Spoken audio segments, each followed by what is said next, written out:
आज हम लोग बात करने वाले हैं 10 टेक नाइटमेयर्स के बारे में। नाइटमेयर्स मतलब हे गूगल, बुरा अनुभव जो कि टेक इंडस्ट्री में सच में हुए हैं, वही बात करने वाले हैं। लेकिन सबसे पहले जय हिंद दोस्तों, क्या हाल है। ऑनर से शुरू करते हैं। ऑनर ने कमबैक किया इंडिया में ऑनर 90 के साथ। स्मार्टफोन कैसा है, चैनल पे वीडियो है, वो सब आप देख चुके हो। बट इन्होंने एक ऐसी बुरी हरकत करी जो कि काफी शेमफुल है। ब्रांड्स अक्सर न्यू मार्केटिंग ट्राई करते हैं, बट ऑनर ने एक न्यू मार्केटिंग क्या ट्राई करी, ऑनर 90 को डिस्प्ले को एक्स्ट्रा मजबूत दिखाने के लिए उससे अखरोट तोड़े। और काफी शेमफुल बात यह थी, इसमें काफी सारे टेक मीडिया के लोग, इन लोगों ने इसको जाने अनजाने में खुद ये हरकत करके दिखाया। तो थोड़ा सा कॉमन सेंस यूज करें कि स्मार्टफोन की डिस्प्ले अखरोट को नहीं तोड़ सकती। अगर वो अखरोट इतना इजीली टूट जा रहा है, उससे पता लग जाता है कि वो अखरोट एक्चुअली में पेपर शेल अखरोट थे, वॉलनट बोलते हैं जिसको, जो कि बहुत ही आसानी से टूट जाते हैं। तो ब्रांड ने हरकत करी। वैसे इससे पहले हरकत रेडमी ऑलरेडी कर चुका था, रेडमी नोट 7 प्रो के टाइम, मुझे याद है। बट वो टाइम अलग था। 2023 में यहाँ पे रिक्रिएट किया गया इसको। और इसकी वजह से इमेजिन करो, किसी के घर में एक बच्चा जिसको फोन दिखता और अखरोट दिख गया, अगर उसने दे मारा उस पे फोन, तो डिस्प्ले जब टूट जाएगी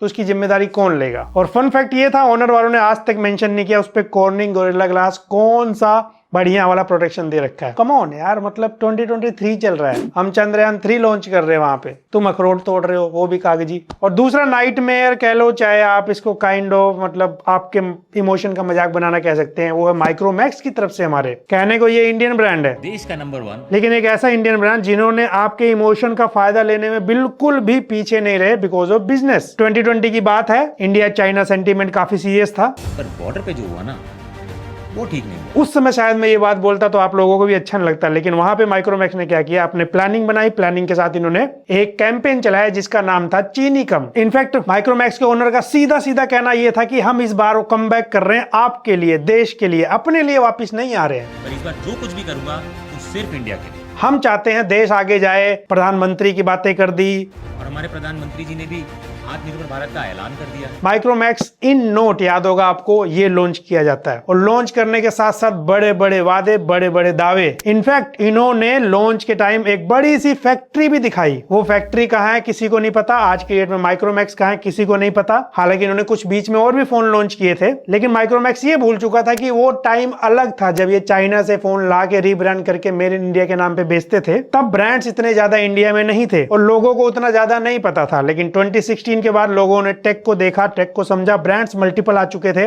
कंपटीशन अलग हो चुका है, यूजर अलग हो चुके हैं, सॉफ्टवेयर एक्सपीरियंस अलग हो चुका है, काफी कुछ अलग हो चुका था। इन सब पे ध्यान ना देके माइक्रोमैक्स ने इंडियन सेंटीमेंट के नाम पे देखते कहां तक जाते, कितना कमाते हैं। वो जाहिर सी बात है ज्यादा दूर तक नहीं जाना था। बड़े बड़े ब्रांड्स सर्वाइव नहीं कर पाते इस मार्केट में। आपको याद होगा वन प्लस को फाइनली ओप्पो के साथ मर्ज होना पड़ा, बिकॉज वन प्लस का टारगेट था फ्लैगशिप किलर, कम प्राइस पे ज्यादा कुछ देना, लेकिन उस चीज को लॉन्ग टर्म में ये कंटिन्यू नहीं कर पाए। कहां वन प्लस है, अगर आप टेक कंपनी के नजरिए से बात करें, सॉफ्टवेयर, कैमरा, हार्डवेयर, सारी चीजें, कहां माइक्रोमैक्स। तो माइक्रोमैक्स ने मार्केट से सीखा कुछ नहीं, हमारे सेंटीमेंट का फायदा उठा के उसे भी बिजनेस में बदल दिया। इससे आपको सीखना चाहिए कि बिजनेस करने वाली जो कंपनी होती है ना, पहले प्रॉफिट देखती है। और ये ऐसी कंपनी थी जो कि अपने बिजनेस को लेकर सीरियस नहीं थी। नहीं तो अगर कमबैक किया, सही सिचुएशन का फायदा उठा के मान सकते हैं, कमबैक का भी टाइम होता है, पर उसको कंटिन्यू कर सकते थे आने वाले स्मार्टफोन के साथ, मेहनत कर सकते थे, लेकिन ऐसा कोई इरादा नहीं था। आज माइक्रोमैक्स गायब है और ये टेक इंडस्ट्री में हमारे ऊपर इमोशनल अत्याचार था। उसके बाद किसको किसको याद है आईफोन 6 सीरीज, जहां पर न्यूज ये आई थी कि हाँ भाई आईफोन 6 बैंड हो जा रहा था लोगों के पॉकेट में। इनफैक्ट एक वीडियो आई थी अनबॉक्स थेरेपी की तरफ से, आई थिंक अभी की डेट में उस पे 73-74 मिलियन व्यूज हैं। इतने व्यूज टेक वीडियो पे नहीं आता। इतने व्यूज किसी टेक वीडियो पे आना मतलब एप्पल की धज्जियां उड़ने के बराबर था, और धज्जियां उड़ भी गई थी। लेकिन एप्पल तो एप्पल है, एप्पल की मार्केटिंग हमेशा से, आप अगर नहीं जानते, एप्पल एक बहुत अच्छा ब्रांड है in terms of software and all जो भी है, बट अक्सर वो मीडिया पे बहुत ही बुरी तरीके से कंट्रोल करने की कोशिश करता है। तो फोन बैंड हुआ वो एक अलग बात। शर्मनाक हरकत ये थी एप्पल की तरफ से कि एप्पल उसे मानने को तैयार नहीं था, क्योंकि बाद में ऐसे रिपोर्ट्स आ गए थे कि एप्पल को पता था भाई हमारा आईफोन कमजोर, और बाद में इसको फिक्स किया था। तो मिस्टेक्स अक्सर हो जाते हैं। इनफैक्ट अभी लेटेस्ट आईफोन की बात करें तो उसका बैक ग्लास ज्यादा इस बार थोड़ा वीक है, और नए चिपसेट में हीटिंग इश्यूज आ रहे थे। जब बहुत ज्यादा बात होने लगी तब उनको ऑफिशियली मानना पड़ा। हालांकि ये चीज सॉफ्टवेयर अपडेट से फिक्स की जा सकती है, लेकिन आईफोन वाला मुद्दा बहुत बड़ा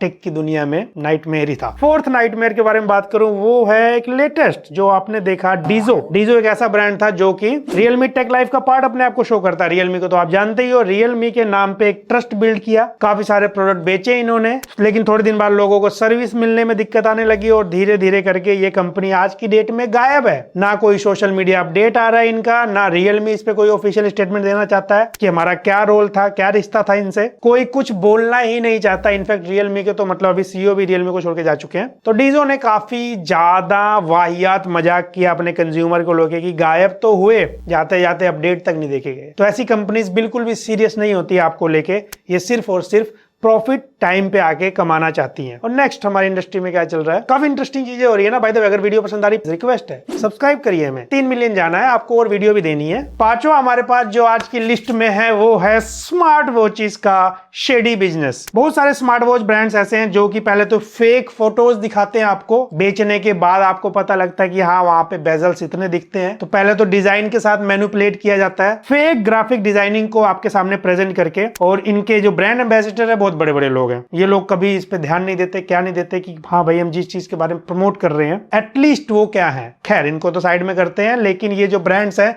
सबसे ज्यादा शेडी बिजनेस क्या है, ये चाइना से माल उठा के लाते हैं, उसे रीब्रांड करके आपके सामने प्रेजेंट कर देते हैं स्मार्ट वॉच के नाम पे, जबकि वो स्मार्ट वॉचेज नहीं है, वो एक्चुअल में स्मार्ट बैंड है। इन्हें पता ही नहीं है स्मार्ट वॉच क्या है। बट हमारे यहाँ क्या होता है, एक इमोशनल सिंपैथी मिलती है ब्रांड्स को कि भाई 2500 रुपए में क्या चाहिए, 1500 रुपए में क्या चाहिए, 4000 रुपए में क्या चाहिए। आप लोग ऐसे कहते हो, वो लोग इसी चीज का फायदा उठाते हैं और अपने शेडी बिजनेस को आगे बढ़ाते हैं। इनफैक्ट लग्जरी स्मार्ट वॉचेस का नाम दिया जाता है, अंदर वही चीज है, बाहर का जो ढांचा है वो किसी ना किसी से बनवा के उस पर नया नया लगाया जाता है। बट ये शेडी बिजनेस नहीं रुक सकता, क्योंकि ऐसा आपका कहना है कि हम 50,000, 60,000 या 40,000, 20,000 का स्मार्ट वॉच एक्चुअल नहीं बाय कर सकते। आई एग्री, बट जो चीज नहीं बाय कर सकते, क्या स्मार्ट वॉच से आपकी लाइफ रुक जा रही है? अगर आप नहीं बाय कर सकते तो क्या आप कुछ भी बाय कर लोगे? ये सवाल आपके ऊपर है, क्योंकि जब तक आप जवाब नहीं दोगे तब तक उनका बिजनेस चलता रहेगा। तो यहाँ पे ओपिनियन बड़ा सिंपल सा है, ब्रांड स्मार्ट वॉच जो बोल के जो फेक फीचर्स, फेक सेंसर लगा के आपको बेच रहे हैं, आपके हेल्थ के साथ मजाक किया जा रहा है, वो गलत है। मतलब जो चीज वो है उसे उतना ही बोल के आप प्रमोट करो, बेचो, कोई प्रॉब्लम नहीं है। अगर आप उसकी एक्चुअल सच्चाई बता के बेचते हो तो डेफिनेटली भाई वेलकम है। फिर हम कहेंगे 20,000 वाली चीज जाहिर सी बात है 2000 में कैसे मिलेगी, 2000 में यही मिलता है और ये ऐसे काम करता है। और उसके बाद कैसे भूल सकते हैं भाई हम लोग ग्रीन लाइन को, मतलब आज की डेट में latest tech industry specially smartphone में इससे बुरा तो कुछ भी नहीं हो सकता। कोई ब्रांड बचा ही नहीं है जिसमें ग्रीन लाइन ना हो। मैंने काफी पहले एक डिटेल में वीडियो में बात किया था कि कैसे अलग अलग ब्रांड में ये प्रॉब्लम देखने को मिल रही है। कभी सैमसंग के S20 सीरीज में शुरू हुआ था, बाद में उन्होंने कुछ दिनों के लिए फिक्स रिप्लेसमेंट दिया था, बाद में ये चीजें और ज्यादा बढ़ती चली गई, इतनी ज्यादा बढ़ती चली गई कि OnePlus में लेटेस्ट सबसे ज्यादा यूजर्स को प्रॉब्लम आई। OnePlus ने भी यहाँ पे कुछ वादे किए,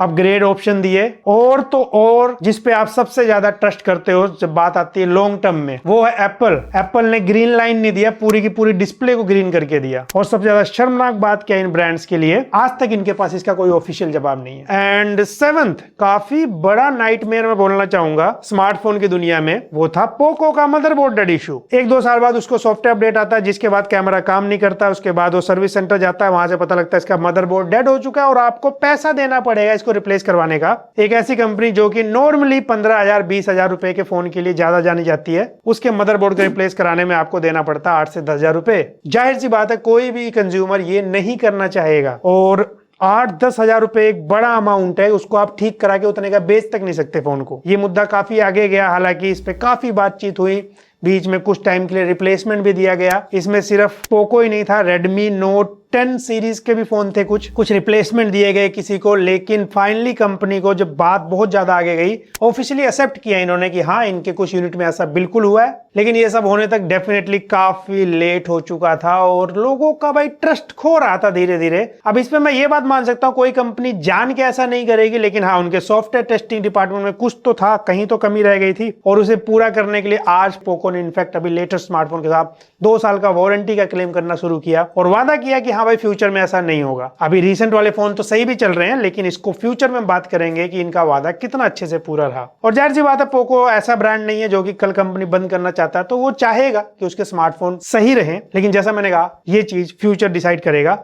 और ये काफी एक नाइटमेयर की लिस्ट में ही डालना चाहूंगा मैं। इस हद से खुक है क्या कहीं से। और जब बात आती है मतलब काइंड ऑफ नाइटमेयर की, फ्रॉड की लिस्ट में भी डाल सकते हो इसको आप। पूरी टेक इंडस्ट्री में इस चीज को कभी नहीं बुलाया जा सकता। रिंगिंग बेल कंपनी को, इन्होंने वर्ल्ड का सबसे चीपेस्ट स्मार्टफोन, सिर्फ 251 रुपीज में स्मार्टफोन दे रहे थे आपको, ये दावा किया। इनफैक्ट ये कोई छोटा मोटा दावा नहीं था, पूरे वर्ल्ड वाइड ये न्यूज कवर हुई थी, हर जगह इसकी बातें हुई डेफिनेटली कि भाई ये चीज कैसे पॉसिबल है। अब आप सोचोगे फोन आया कहां से, तो ये फोन कुछ लोगों को मीडिया में दिया गया था कवर करने के लिए, बात करने के लिए। लोगों ने इस पे वीडियो भी दिया था कुछ लोगों ने। तो ये उसी लिस्ट का फोन है जो कि इसी कंपनी के ओनर ने बंटवाया था। तो काफी सारे इल्जाम लगे, इज्जत के साथ इनको जेल भेजा गया। और रिंगिंग बेल फ्रीडम 251 नाम से जो फोन देने वाले थे, ये अपने आप में हिस्ट्री में अपना नाम परमानेंट करके गया कि एक से एक स्कैम होंगे, लेकिन फ्रीडम 251 नेक्स्ट लेवल का था। और अगला मैं बात करने वाला हूं रियलमी के बारे में। ये बात करने के पीछे मेरा सीधा सा लॉजिक ये है कि कैसे कई बार ब्रांड्स मुकर जाते हैं और वादे मतलब पूरे नहीं कर पाते हैं। यहाँ पे एग्जांपल देना चाहूंगा रियलमी पैड 2021 का। ये एक्चुअली एंड्रॉइड 11 के साथ आया था, लेकिन रियलमी ने ये कहा कि इसको एंड्रॉइड 12 का अपडेट नहीं मिलेगा। लोगों ने कहा अरे ऐसे कैसे, अभी तो हमने लिया 12 का अपडेट तो हमें चाहिए। काफी क्रिटिसिज्म मिला कि ओपनली ऐसे कैसे हो सकता है। इस चीज को बैलेंस आउट करने के लिए, क्योंकि मार्केट में टैबलेट को बेचना भी था या जो भी रीजन रहा हो, इन्होंने वादा कर दिया कि एंड्रॉइड 12 का अपडेट दिया जाएगा। 2021 में लॉन्च हुआ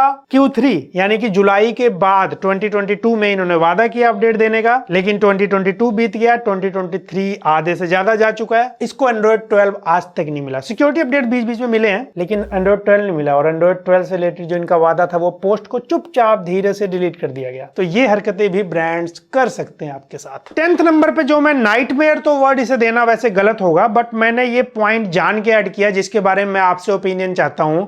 वो है नथिंग का सेकंड सब ब्रांड जिसका नाम है CMF बाय नथिंग। नथिंग खुद अपने आप में एक नया ब्रांड है, जिन्होंने 2 स्मार्टफोन लॉन्च किए हैं, TWS लॉन्च किए हैं। लेकिन इंस्टेंट इन्होंने एक नया ब्रांड लॉन्च किया जिसको कहा जा रहा था कि भाई ये बजट में होगा, बट ये बजट में तो नहीं है अभी भी, बिकॉज इनके जो चार्जर का प्राइस है या जो इनके स्मार्ट वॉच का प्राइस है वो एकदम बजट में नहीं माना जाएगा। ये बजट और प्रीमियम के बीच में कहीं ना कहीं अपने आप को स्टैंड करने की कोशिश कर रहे हैं। लेकिन क्वेश्चन ये नहीं है, क्वेश्चन ये नथिंग के CEO कार्ल पे के हिसाब से जो स्मार्ट वॉचेज हैं वो एक यूजलेस है, कोई उसका काम नहीं है। ये उनका पर्सनल ओपिनियन है, ऐसा कार्ल पे ने कहा था। कार्ल पे ने एक एक्चुअल रियल स्मार्ट वॉच को यूज करने के बाद कहा था, जो कि गैलेक्सी वॉच थी। आपको तो पता ही है एप्पल वॉच, सैमसंग वॉच काफी पॉपुलर है, इन्होंने इसको यूजलेस कहा। तो यहां पर मैं बिल्कुल एग्री कर सकता हूं, किसी का भी पर्सनल ओपिनियन हो सकता है कि उसको कोई प्रोडक्ट यूजलेस लग सकता है, लेकिन क्या एक कंपनी के CEO को यह स्टेटमेंट देना चाहिए? और ये स्टेटमेंट देने में भी मैं मानता हूं कोई बुराई नहीं है। इस स्टेटमेंट के बाद इन्होंने खुद अपना सब ब्रांड लॉन्च किया और उसमें स्मार्ट वॉच लॉन्च कर दिया, और उन्होंने अपना एक सफाई देने के लिए ओपिनियन दिया कि मैं खुद यूज करना पसंद नहीं करता,